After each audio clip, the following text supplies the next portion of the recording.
Welcome very, very much to Conversation. A pleasure to welcome to the program a friend of my own, a friend of the universe, that's being Anthony Gronowitz Ph.D., a historian and an intellectual. In broad terms, he has a wide-ranging purview of the human condition and the human condition within the larger development of things on a more universal pattern.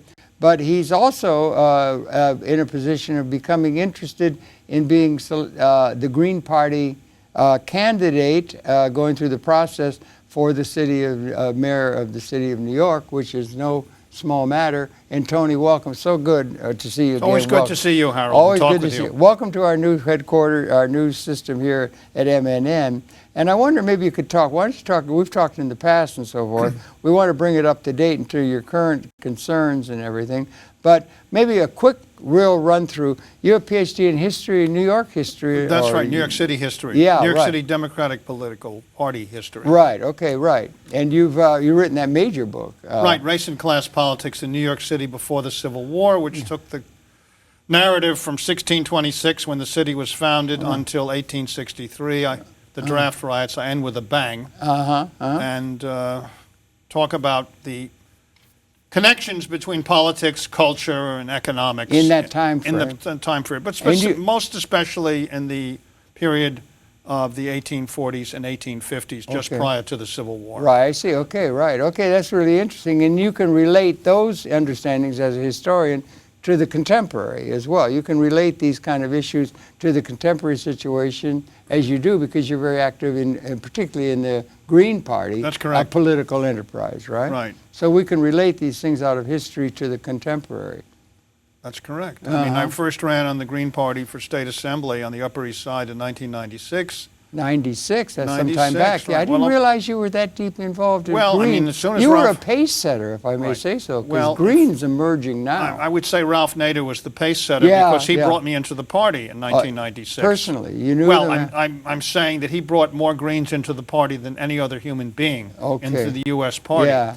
And then I voted for him in 2000, 2004, and 2008. And this time around, last election, as soon as I saw Jill Stein and heard her speak and present the issues authoritatively and convincingly, I embraced her.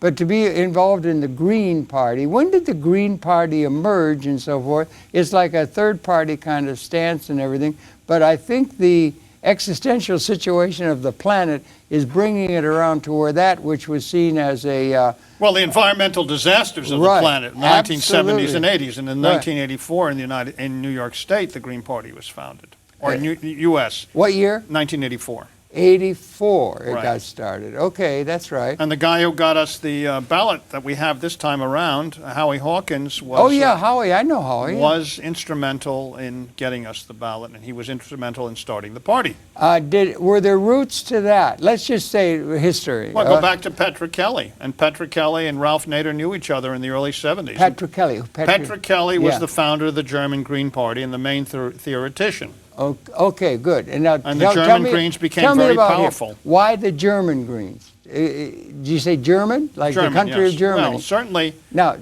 what are the roots? The philosophical, historical understanding, the theoretical understanding of the Green Party itself as a thing that exists on the planet?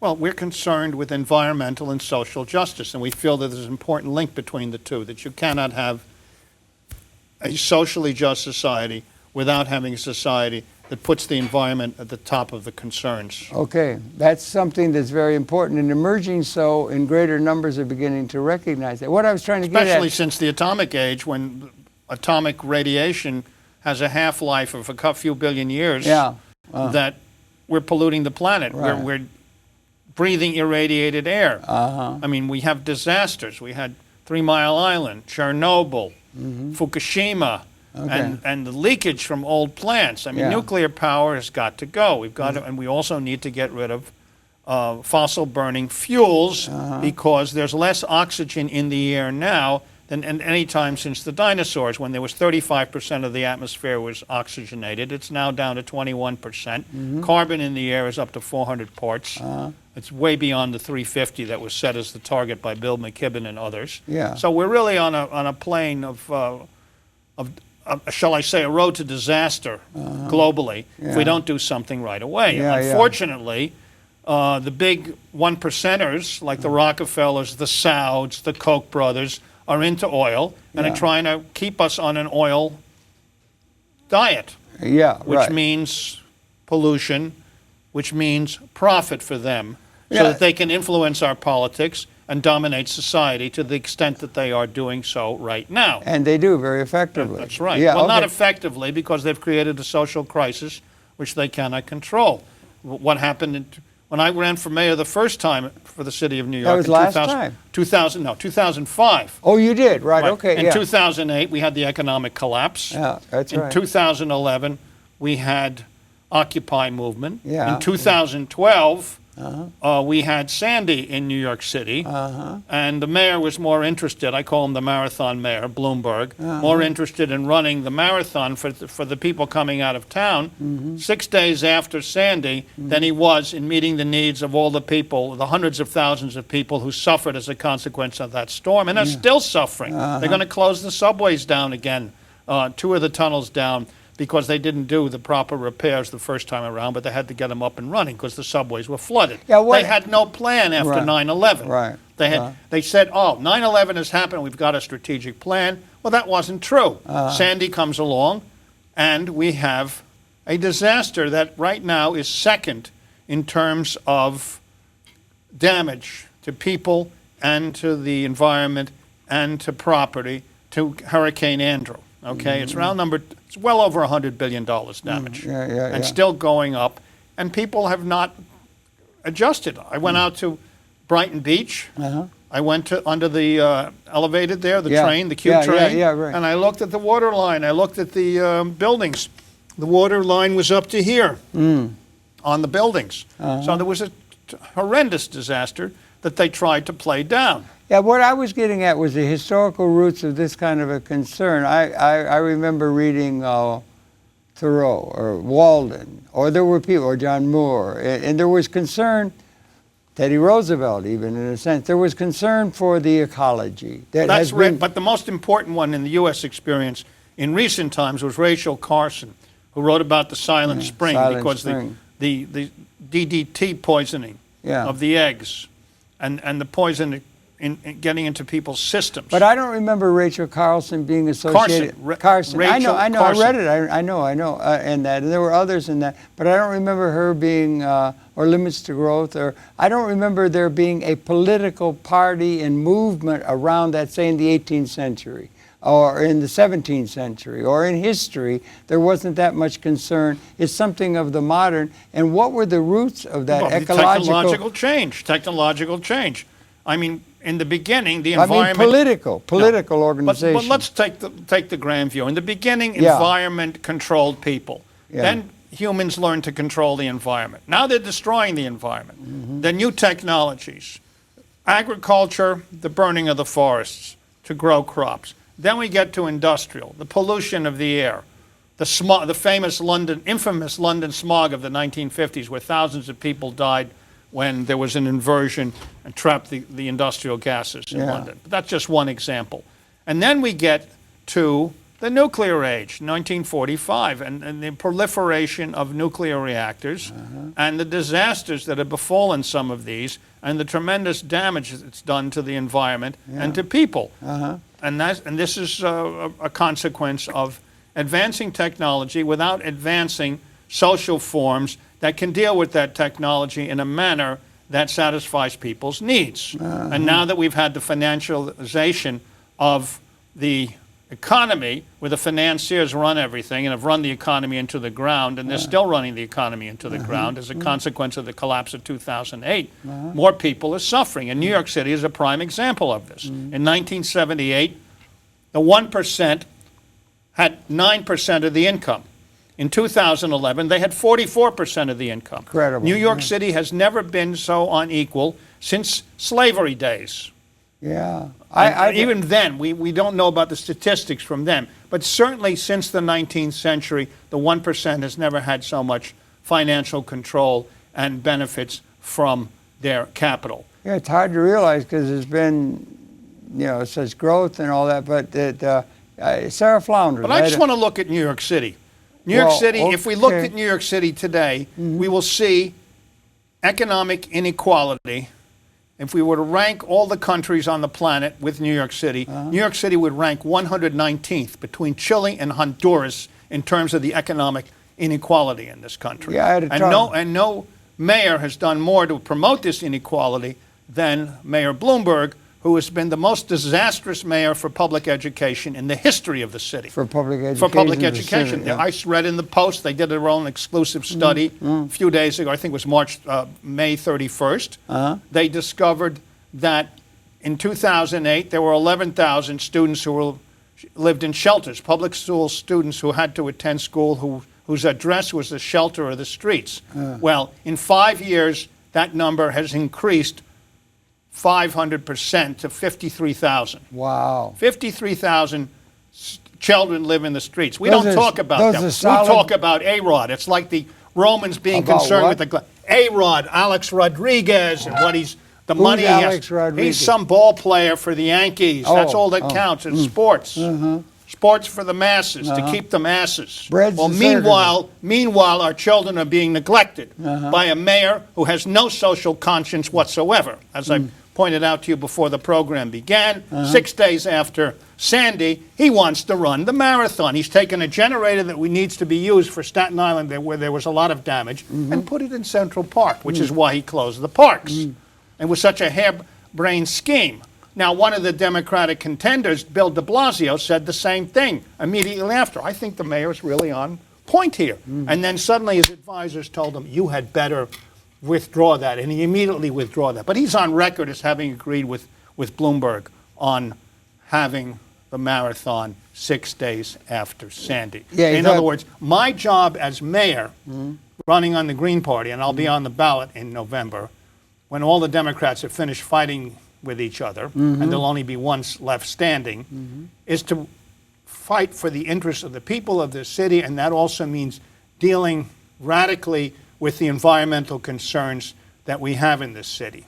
That's that's my issue. I'm not interested in Wall Street, I'm not interested in the tourists. I'm interested in the public. I'm interested in the public sector, maintaining and strengthening the public sector, which means, in my book, giving the unions a chance to run the city rather than the banks who've run the city into the ground.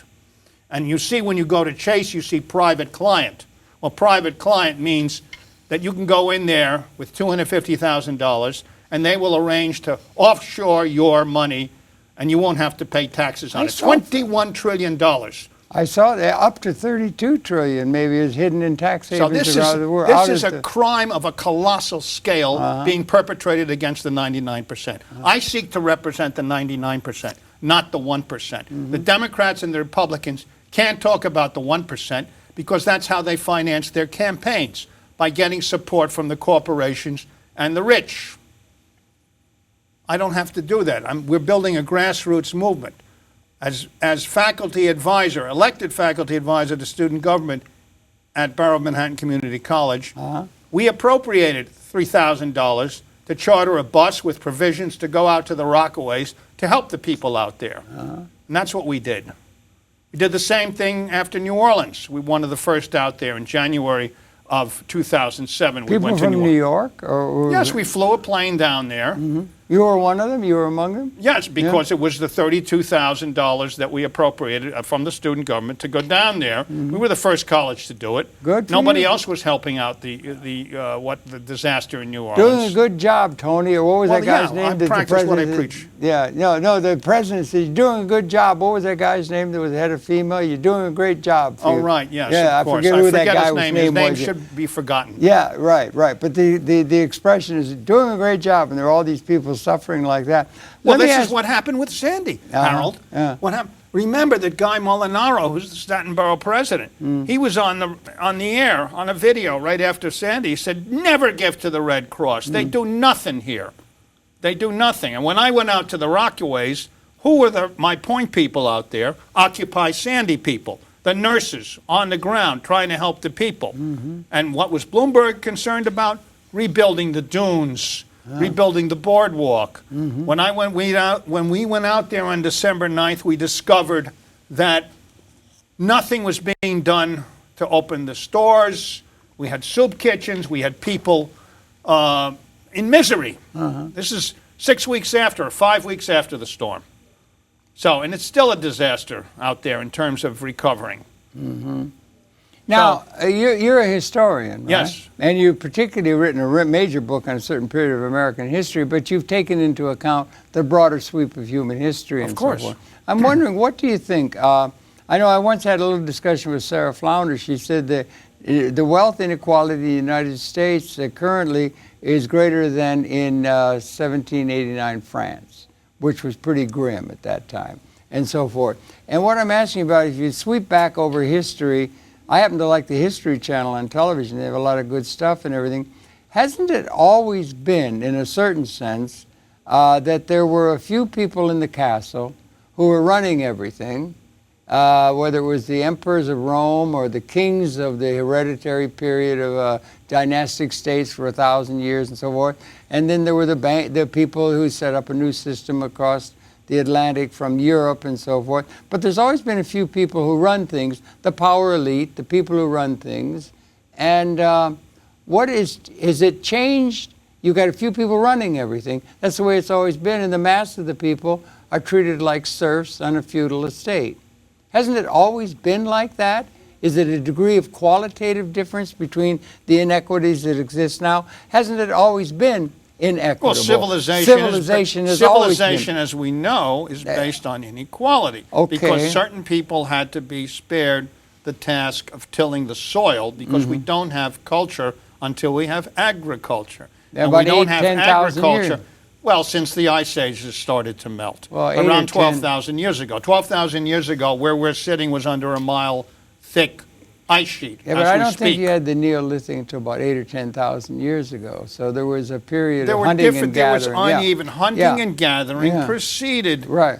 Obviously, there's less inequality in a hunting and gathering society because people have to move around. Because if they stay in one spot, they would pollute themselves. They would kill themselves with their own waste. Also, so that's when civilization develops. Yeah, and we've been around as a species. When they sit by the river and develop river valley civilization. Well, yeah, and it's only natural that Nile produced the first because the first people came from Africa. We all come from Africa. We all come from Africa. 200,000 years, apparently. That's correct. Out of Africa. Yeah, we're all Africans. So that's about 10,000 generations, right? Is there something definitive in that way of thinking, that large sweep of history, and that's within a larger ecological order of evolving, the evolutionary process itself. So all of these things is all one system.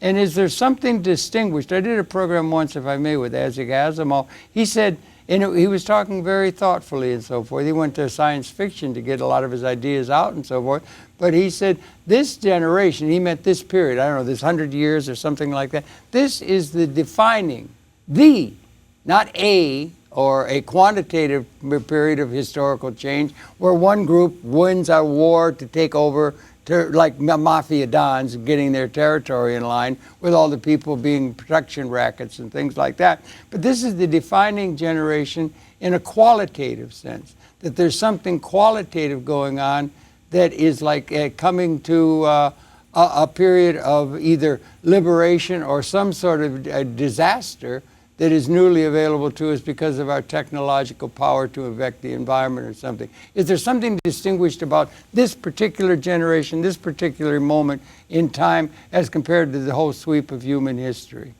Yes. And if that's the case, what's causing it? What are is it understood in a systems way what it is, that the situation that we are in fact in existentially, is what I'm trying to get at, rather than one particular mafia boss doing something, in a position of leadership. That's what I'm trying to get at. Are there existential challenges to us? Like, for instance, are the weapons finally, after 200,000 years, got to the point where they are so effectively able to, with modeling that is accurate, spell a condition where if they're unleashed in a spasm of hatred or mafia war or just tribal war or something, it would mean the end of our species? Yes. Do we have that capability? We had the capability. We didn't have that capability until about yesterday. Until the Cold War, until the unleashing of the atomic bombs over Hiroshima and Nagasaki on civilian targets. We didn't have the ability then. We didn't have the ability to wipe out the species. No, we could wipe out the other town. Until we developed atomic weapons. Thermonuclear had to come. Yes, we had a Cold War in which both the U.S. and the USSR had enough missiles to wipe out life on the planet many times because atomic energy is lethal. We still don't have the power to wipe out life on the planet. I think there are microbes at the ocean deeps. Well, if you want to split hairs, yes. No, but that's not a splitting hair. Yes, it is. I mean, wipe out human species, you wipe out the large mammals, you pollute the oceans with radiation. You've wiped out life as we know it. Well, I would suggest, since we've been here 13.7 or 3.8 billion years, we've been here and so forth. We're taking a little truncated view if we're just taking it the last 20 years or something. You asked me a question about the power, anything new. Yes, atomic power is new, and atomic radiation has a half-life of billions of years, and atomic power itself is lethal, especially when you cannot control for earthquakes or hurricanes or other natural disasters. Fukushima is a case in point. They still have not successfully capped what's going on there, and it's a couple of years now since that happened. So nuclear power is a non-starter in my book. I'm opposed to the use of nuclear energy. I want to see shut down Indian Point. It is shut down periodically for maintenance. Yeah. So keep it shut down. It's a threat that is hanging over us just a few miles north of this studio. And it's absolutely criminal to continue this enterprise of nuclear power. We have the technology for solar, wind, and wave, and we need to get into that technology. Why hasn't it emerged in the normal marketplace? I mean, we've had solar energy. Because it's not profitable to the already existing dynasties like Rockefeller, Cheney, Koch, and the rest of these people. It's not profitable, and they control the politics because there's no control in the amount of money they can pour into politics. What distinguishes the Green Party from the corporate Democratic and Republican Party, who can talk about the 1%, is that they're beholden to their campaign contributors. Yeah. And you saw John Lew, his main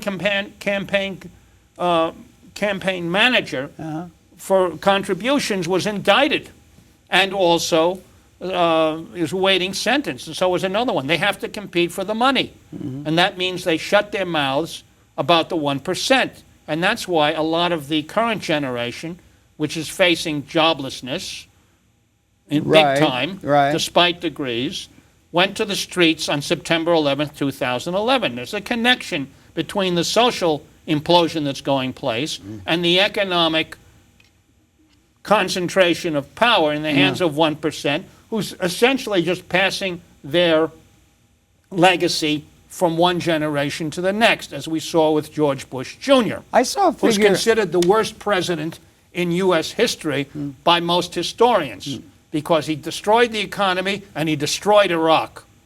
Iraq has not recovered. There are 800,000 orphans, 700,000 widows, and nothing is being done except to establish military bases to secure the oil for the oil companies. And we have 96% of the world's military bases. And a lot of them are in Iraq. And you got something you want to show? Yes, I definitely have something I want to show. With some facts and figures and everything like that. It's good. I brought in a diagram. Let me hold it up. Let me hold it up to this camera, and then maybe you can come in on it and let him. Of the military bases. Okay. You see, this is Iraq now as a consequence of the U.S. invasion. All those military bases. This is Afghanistan. We have 96% of the military bases on the planet. That's $1 trillion a year to try to rule the world. You don't see them in Russia. You don't see them in China. You see one in India. So you can easily, you don't see it in Brazil. You don't see it in North Brazil, Africa. Russia, India, or China. They used to have one at Wheeless Bear Force in Libya before Gaddafi took over. That was a huge thing. Well, this is from 2008. This is from 2008. So you're going to see Libya beginning to look like Afghanistan and Iraq. Yeah. That's the issue. Control the world. We have a constitution that's very flexible. It's designed to bring in new states, Article 4, Section 3. So during the 50s, we were able to get Alaska and Hawaii that are not even part of the contiguous United States. And that's where the money is going. And that's why, to quote Sarah Flounders, the United States has the most unequal industrial society on the planet because of the military, because of military expenditures. It was more unequal here than it was in 1789 France, and look what happened there. Yes, of course we know. And we're headed toward that, which is why Bloomberg militarized the police, which is why the police are running around militarized, which is why my students are terrorized from stop and frisk, okay? Yeah, stop and frisk is mostly brown and black people, you know. Now, just think of the pedagogical consequences. Called racism. Here's an article that was in the New York Times written by one of my students. Oh, well, this is an article, as you see, it's written by a young student. Right? At Borough Manhattan Community College, who was stopped and frisked 5 times. Yes. So 5 times? 5 times. That's the article. It's a wonderfully written article. It came out on December 17th, 2011. I urge everyone to look it up and read. It's not just a question of he was stopped, frisked, thrown on the ground. Suppose he's taken an exam. What pedagogical impact does that have? That's why Bloomberg is a disaster as the mayor. He is as disastrous as a mayor as Bush was as president. This is a quote from the young man singing, "Every time I go outside, I have good reason to think I may find myself up against a wall, handcuffed and laying on the ground with a gun pointing at me." That's correct. And you know who the gun is? It's a police gun. Yeah, okay. And it's been shown that cities that do not have stop and frisk, like L.A., the crime rate went down even faster. So this argument that, this somehow associating crime with people of color, first of all, is racist. Second of all, you don't need stop and frisk. This is an attempt to terrorize the population of New York City. Show them who's boss. On the part of Caucasian maggots who feed off the dead flesh of African, Asians, and Latinos. And that's what I'm fighting for. I'm not fighting to feather the nests of the 1% anymore. It's like the Sheriff of Nottingham.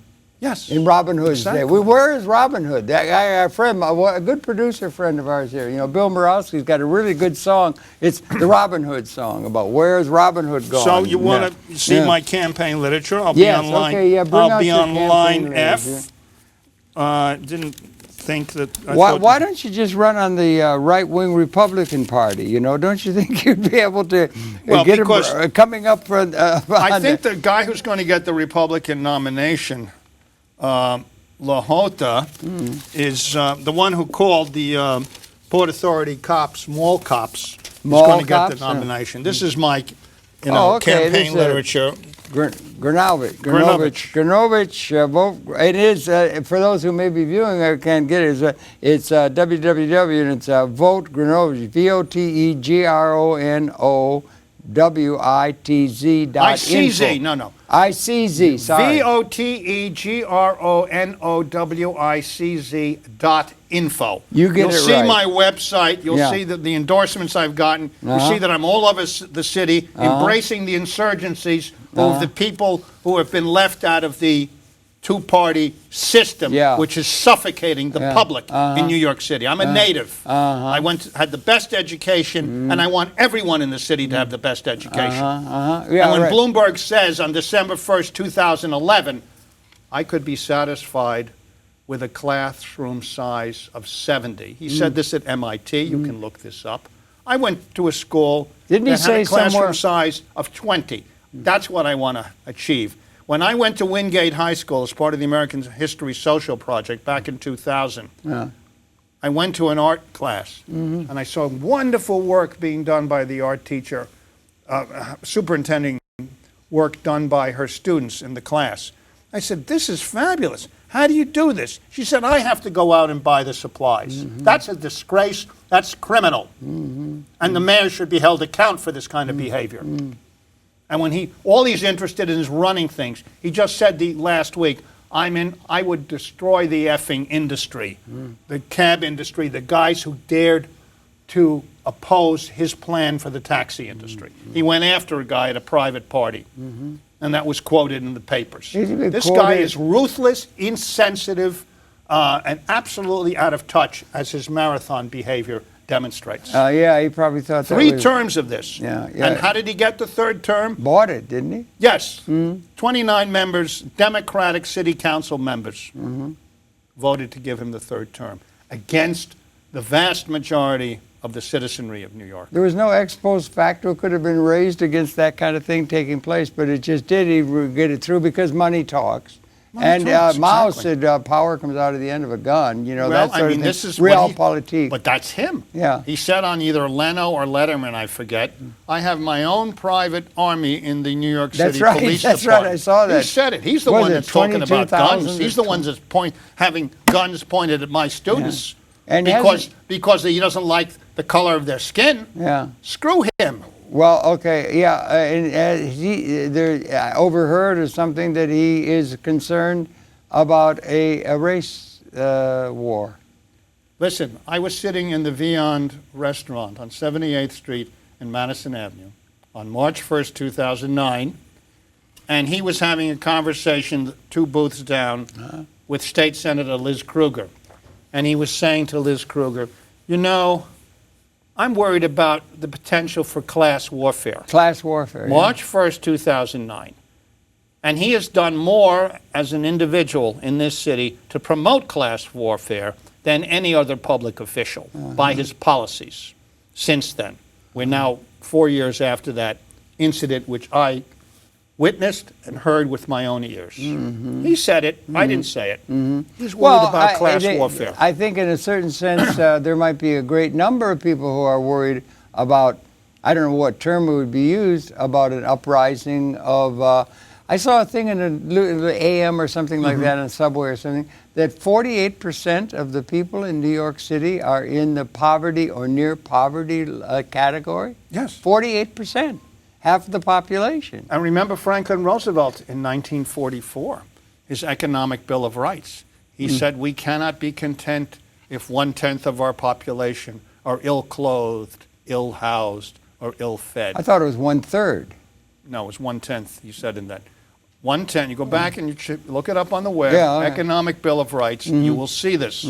He said that, 1/10. Yeah. Now, we're talking about Romney, who scurrilously, you know, trust fund baby, Romney, saying 47% of the population is dependent. Well, you're absolutely right, Harold, those statistics. We've never had so much poverty, so much deep poverty as we have now. And there seem to be systemic challenges, and not only, you know, at the thing, for instance, well, let's say John Maynard Keynes, let's say. If we go back to the 30s, the Depression, the Great Depression, we had a depression, and then he also set up all the Bretton Woods, all the international monetary funds after the Second War, which we emerged out of and everything. Except they didn't follow one very important suggestion that he had. Establish an international currency called the Bancor, B-A-N-C-O-R. Okay. Instead, we went with the dollar.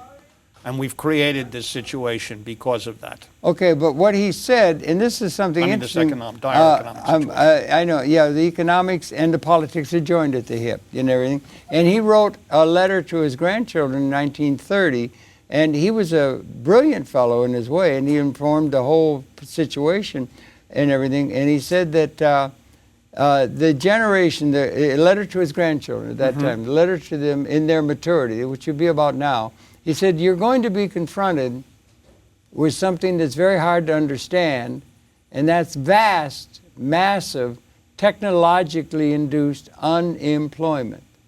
As Stanley Gronowitz said in the 90s, he said the end wrote of work, a book, Jobless Future. The Jobless Future, and that's then correct. To work, Rifkin wrote a book and things like that. Now, if that is happening, and again, I gave kudos to, I believe in television. I like the kind of things they're trying to do within a model that can be viable and everything. History Channel, Science Channel, they're presenting things that are pretty good educational things in multimedia. It can be getting to people. Yeah, but there's no substitute for reading and writing, for developing the brain. Well, you and I differ. I don't believe that. I don't think so. I think we're probably I saw some publishers on C-SPAN the other day.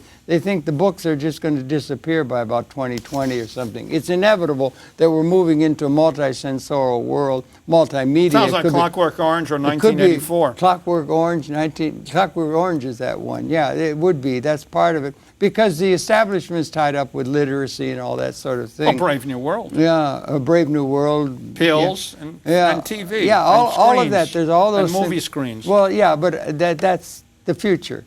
And anyway, that's the present, right? No, well, that's for a lot not of people. the present in terms, but he said that they had a thing in there. For instance, they have a thing on that channel where they're talking about the economic process. Okay, and they're talking about it in big terms. And they got one thing on the Science Channel, how it's made. Okay, they have another thing, how it's done.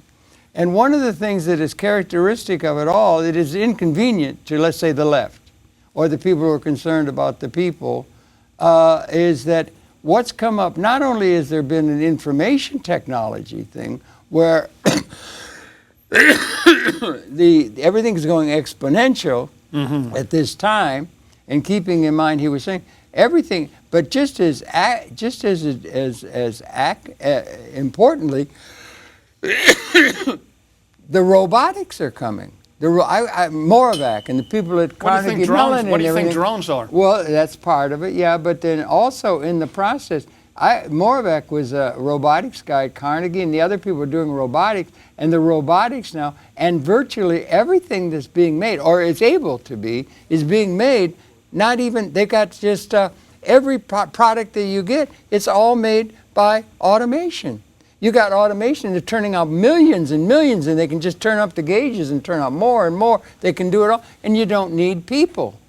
They don't need people for production.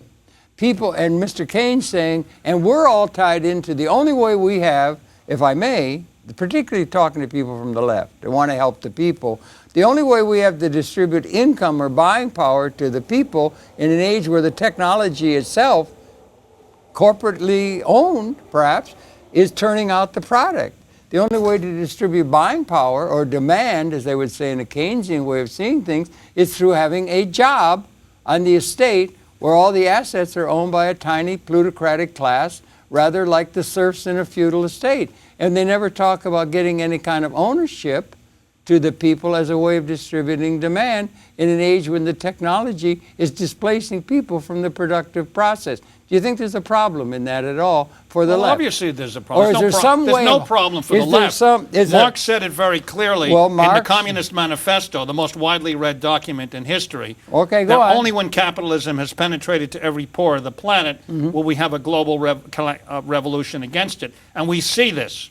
Okay. We see this in Turkey now. We see it in Greece. We see it in Italy. We see it in Spain. We saw it with Occupy, and it's spreading. And naturally the 1% is scared because they don't deserve the money and the power, because a lot of it is based off inherited wealth that came from slavery, piracy, drugs, and government contracts. But it's also the surplus theory of the labor theory of value. Came out of 1848, and Marx, and Engels. No, it also came out in David Ricardo and Adam Smith. Well, all right, but it came out of that period. Everyone agrees on the labor theory of value. No, the early economists, political science. Adam Smith, David Ricardo, Karl Marx, they all talk about the labor theory. Well, you might as Otherwise, why would Nike go to Bangladesh and create the horrific situation where 1,000 people are killed because of poor conditions in a replica on a large scale of what happened in the Triangle Waste Shirtwaist Fire in 1911. People. It was horrible, like that thing in China and everything. The chicken factories. I understand all that, right? Yes. But what I'm saying, it was Ricardo. That was a comparative advantage. You can see that kind of thing and everything.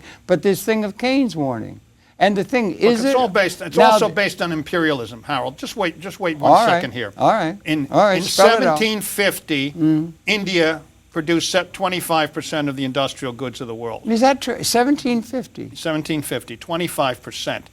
After the English conquered India in a struggle with France to control that large nation, right. The percentage of industrial production of India in 1914 had dropped to 2%. That much from Right. 50? And in 1970... These are solid figures. These are solid figures. Okay, You yeah, can read okay. this. Yeah, Michael okay. Yates has done a lot of work on this. Okay, yeah. And you can read this in a lot of books, a lot of research. Same thing with Ireland. Ireland was more industrialized than England was in 1780. No, but by is that 1850, true? yes. Yeah. By 1850, because of English imperialism Yeah. and the attempt to destroy Yeah. the Irish culture Yeah. and the Catholic That's true. religion, Yeah. Ireland was reduced to starvation Yeah. status Yeah. when the potato failed, to Yeah. a monocultural Yeah. society. There was no starvation in India until the English went in there and got the Indians, instead of producing rice, to produce cotton. Yeah. The same thing happened in Ireland when the English conquered Ireland in 1798 in the Great Rebellion. Imperialism so has they been... got everybody in Ireland as much as they could to provide the only interesting English dish, fish and chips. Yeah. The chips came from Ireland. Fish and chips are good, particularly Well, that they're paste. good, Yeah, especially it's at out of a Brendan's. newspaper. You wrap it up Especially in at a Brendan's, the best on yeah, 35th right, Street, okay, between right. 5th and 6th. So that's I'm supposed that's the English contribution to that. I don't think the English But I'm should just claim telling you this. culinary But the good. point is, because their agriculture was the poorest and they have the least developed kitchen, as opposed, let's say, to the Chinese or the French or the Italians, necessity being the mother of invention, they had to repopulate other sectors of the world and develop them, which is why they set up Jamestown after King James, King James version of the Bible, the first permanent English settlement. But the English had forgotten how to till the soil. Edmund Morgan, the labor problem at Jamestown. So they imported slaves who created American culture, because the root of the word agriculture, is culture. The respective cultures of each of the societies. Well, agriculture and because, rhythm and blues and jazz is the uniquely American That's the one music. American art form. Well, that's the key. Yeah. The American 1% apes the Brits, whereas the British don't have that problem. They had their own indigenous culture. Yeah, I don't think it was any worse than here in North America or in the Caribbean and everything like that. But again, back to that question. In the Caribbean, the people, the indigenous people, so for instance in Jamaica, the African population is the majority, so they created a unique culture and a unique culture of resistance, as exemplified by Bob Marley.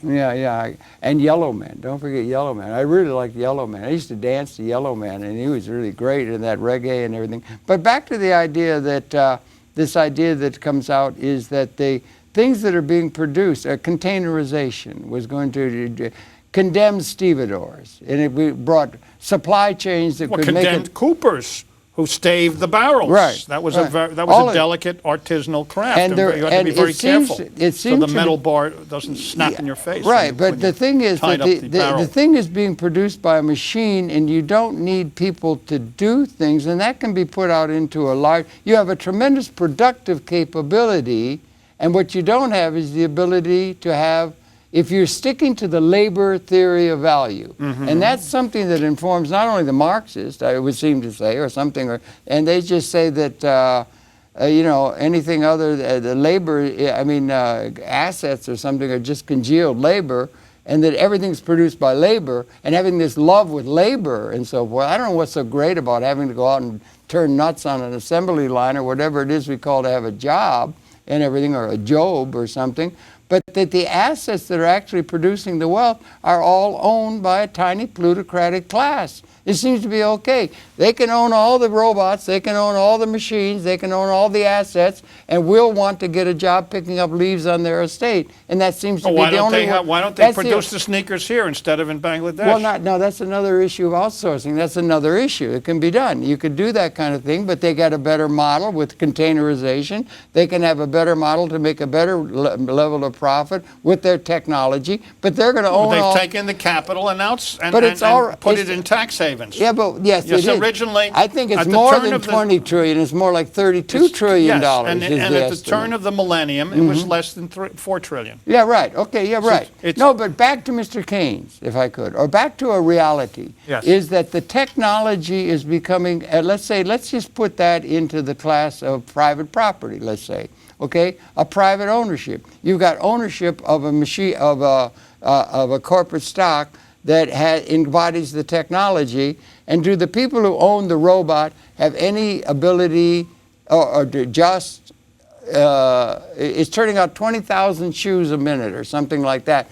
Do they have any claim at all on income produced by the machine that they own and had financed? And why is it that the left doesn't want to have ownership entered into the equation of how the means of production? All they talk about are jobs. No, all they have to do. That's the only way to distribute demand. Why didn't the Chinese economy collapse? Because 100% of the banks are owned by the government. Well, I don't. The banks need to wait a be minute. Who nationalized. said the Chinese economy has collapsed? Who said that? Where nobody. Do you say I said, why did it not collapse? Oh, okay. Sorry. Because 100% of the banks were owned by the government. Why didn't the Indian economy collapse? Because 75% of the banks are owned by the government. In this country, 0% of the banks are owned. So what the bankers do... Be specific. 0% of the banks are what? Publicly owned. Are publicly owned. Okay. Now, so when we had a financial crisis, when for 25 years, the banks, privately owned banks in this country, made a profit. Did they share the profit with the public? Absolutely not. They accumulated all this vast wealth, speculated on it, thanks to Clinton and Robert Rubin, who's at Bilderberg, overturning Glass-Steagall, right? 99. Overturning Glass-Steagall in 1999. They removed the barriers, and as a consequence, we had an economic collapse in 2008, from which we have not recovered. Right. Now. Okay. Then they went to the Federal Reserve, whose job is to print money for the private banks, and said, "Give us a bailout." They had to bail out AIG with all those derivatives. Let's put it this way. $750 billion was given to the banks by Bush, $700 billion, and $750 billion was given to the banks by Obama.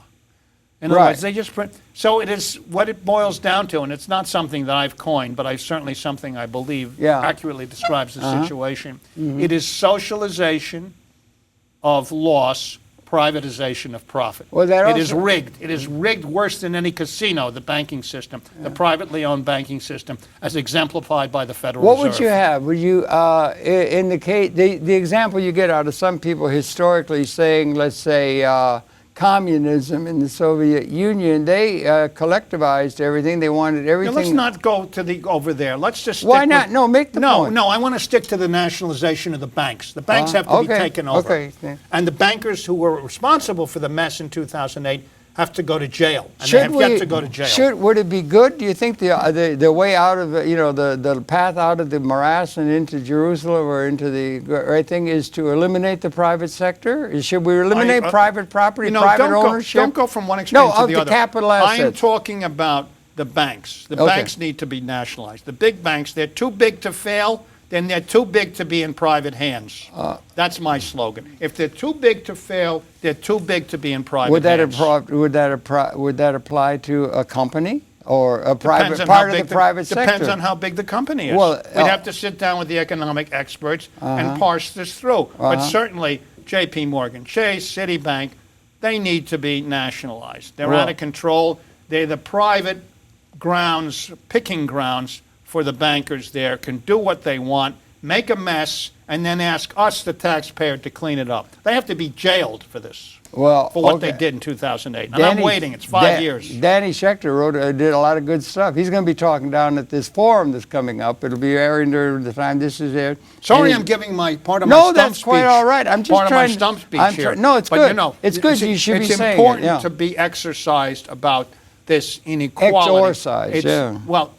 Exercised. Not exercise. That's like doing this. Yes, exercise, verbally exercise, gesticulation, animated about exhortingly the situation. Exortation Concerning the calamity that has befallen the American people and the environment. And the world. Well, I would say here a great deal. We have 4% of the world's population with 22% of the world's prisoners. Okay? Highest in any country in the world. We have 20,000 people in solitary confinement. I don't want to listen to NPR talking about Pussy Riot in Moscow and how they were jailed. I want to hear them talking about the negative impact that solitary confinement has. But why limit it to the banks? Why not limit it to the private sector and totally? Because we just leave it all up to the good people, nomenclatura and all that. We start with the big boys first. You send a lesson, send a message. That's what the UAW did in the 30s. They went after GM. You go after the big guys, you bring them to their knees, and then the rest of them follow. They see what goes on. That's the strategy that the 1% does here. You kill the leaders like Malcolm and Martin, and then the rest of the people who follow will know how far they should go in terms of stirring up the people who are being hurt the most within the system. But what about the question of who owns the capital assets? Who owns the machinery? Who owns the land? Who owns the thing? Should the principle of private ownership be abolished? Let's put it this way. And leave it all into the public sector of good nomenclatura? Anything that is too big to fail needs to be nationalized. Was the Soviet Union too big to fail? I said too big to fail. No, I know, but you don't know. But the Soviet Union failed because it bore the brunt of the fighting in the Second World War. Well, it never recovered, and then it had to enter a Cold War with the United States. But what I'm getting at really is we've got a private sector, we have a public sector, and it would seem to be if you're going to get rid of the bankers, why don't we just get rid of anybody, big corporation, Chrysler? Well, I would start, look, you start. And particularly the ownership of the capital. Upsetting the economy to the extent where it collapses because of the policies that I pursue. I would go after the main culprits in this entire situation. And that's the big banks, and certainly AIG, and certainly the guy who ran it, Blankfein, who said, I'm doing God's work. AIG was not Blankstein.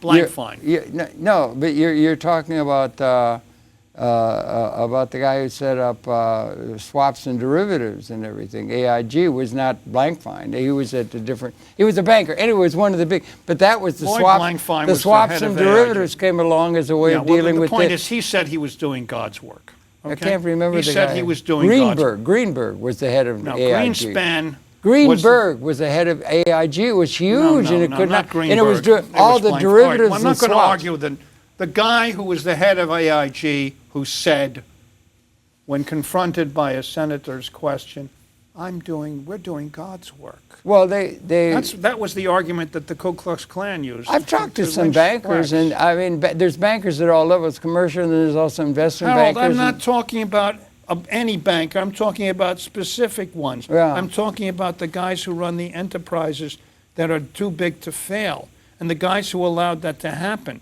Greenspan, who believed in laissez-faire economics, well, he was who was the one who helped a follower of Ayn Rand, whose policies have proven empirically, forget about Marx, forget about anybody else, a lot of empirically proven to be disastrous for the American public. What I'm trying to get at is how are we going to deal with this situation in a way that can be, is it possible, Will Shakespeare, you did some English history, William Shakespeare was a pretty good writer, right? And he was afraid to put many of his most pointed political plays in England. That's why he has Hamlet in Denmark. That's why he talks about history. That's why he talks about Coriolanus. Anyway, he had Caesar. He was afraid because he saw what happened to... He was a hell of a writer, we would have to say. Yes, but he was contemporaneous with Elizabeth, and Elizabeth, of course, I'm trying to get at here the point is, Shakespeare said all the world's a stage. Yeah, he said a lot of things. And one of the other things he had a character say, right, is that it was, I forget where it was and everything, and the point is, and what I'm getting at in a certain sense is that the enemy or something like that need be hoisted on its own petard. And what I'm getting at in a certain sense by talking this kind of thing is, I'm wondering if the left is blinkered or something like that. What does this have to do with the left? Well, let's talk about the enemy being hoisted by its own petard. Well, okay. No, I'm talking about the capitalist class being hoisted on its own petard. When Bloomberg says, I'm worried about class warfare, he should look in the mirror because he promotes it. Yeah. Well, okay, but what I'm trying to say is, what do we do? How do we confront it? And it seems to me that what is needed is, particularly around this idea of Lord Keynes is saying that you're going to have unemployment, and the robotization and the ability to produce an overwhelming cornucopia of human goods within an ecological order is unlimitedly in its new capability. You know when you don't have unemployment? When you have slavery, when you have serfdom, and when you have communism. Well, we're leading to that. Capitalism has to have an industrial reserve army of unemployed well, to keep the Mr. wages. Marx said. That's what Marx well, said. that's correct, and that's what we have. But if you remember, how are we going? We had full employment at the height of the Second World War. Of course. And the Employment Act of 1946 that was a disastrous thing. Was supposed to be full. No, let me The labor theory value is disastrous. No, I'm talking about the American experience. Okay. You're just spouting this. You're just asserting this. You're not offering any historical evidence. Yeah. Okay? Well, 1946, an Employment Act was proposed for the United States. It was all. And it was enacted. It was no, it wasn't. It was. It was full. No, it was not. It was called the Full Employment Act at once, and they changed the terminology to maximum. Right. Yeah. And then a year later came Taft-Hartley, which crippled the labor movement to the point where it is at the lowest level in union density since the First World War. And then we got the. So then they're going to have the Humphrey Hawkins bill of 1978, which said we want to reduce unemployment to no more than 3%. Well, we've got more than double that now, easily, and among the current generation, double that even more. We have a jobless future, we have a total crisis in capitalism, and we need to redistribute that 44% back to the 9%, at least what it was in 1977 in New York City. In New York City, when we had a tax rate on the top income brackets that's more than double the top income. Well, I'm just suggesting that the labor theory of value is out of date with what's required, and you have to have. You can say what you want. You can believe the moon is made of green cheese. You can say what you want, but you have to offer a historical argument. Well, I can't get a word in edgewise. No. Because you're coming out with a thing. I'm giving you a historical argument. I'm suggesting an alternative. And the alternative is that the capitalist system, such as it is, must be hoist on its own petard. What does that mean? Which means that on its own terms, the labor unions never bargained for anything other than welfare, or not welfare, but more wages, more money for their labor. They were bargaining their labor. And they could have bargained for having an ownership stake in the way in which capital is formed, so that ownership of capital instruments and automation that was coming and so forth could be vouchsafed to everybody, rather than it being only to people who had past savings that they could put up, invest, in order to do it, so they get more and more concentrated. The workers are given control of factories when the factories fail. Not control of the factory floor. I'm talking about control or a means of having ownership. You're going to make an investment. Well, you do have the Mondragon system. Well, you have that. That is maybe got some possibility. That's got some possibility. It's growing. That's out of Spain and everything. But what I'm talking about, they never argued for ownership, because the left believes ownership is an evil thing. They should have ownership. Ownership of who? Ownership, I mean, Gronowitz sees that. They should have an ownership of the capital instruments that are creating the wealth. I agree. I do. But they don't have any way of getting ownership to them. The only way they can do it is they have to have a job for which their labor is bargained for money. They should have ownership. That's the reformist labor unions. The IWW believed in occupation, believed in labor International control. Workers of the World, That's the correct. wobbly. We're down. We're back to where we were. Well, one thing. The AFL-CIO gains of the 20s, 30s, of the 30s, 40s, 50s, 60s are gone. We got to, one of the, I know, they're not out yet. It's not out. We still got it. No, we're not out yet. Tony, thank you very much. We're not on camera. No, sit down. I can do. No, I couldn't. I didn't want to interrupt Harold. We're just. I saw you into. Okay. What? I was trying to give Harold. No, well, all right. So stop it. I can't get it across to you. We didn't get a chance. We weren't out. We weren't quite out. I was watching the clock. But she was snapping her fingers over there. I heard that, but that was wrong.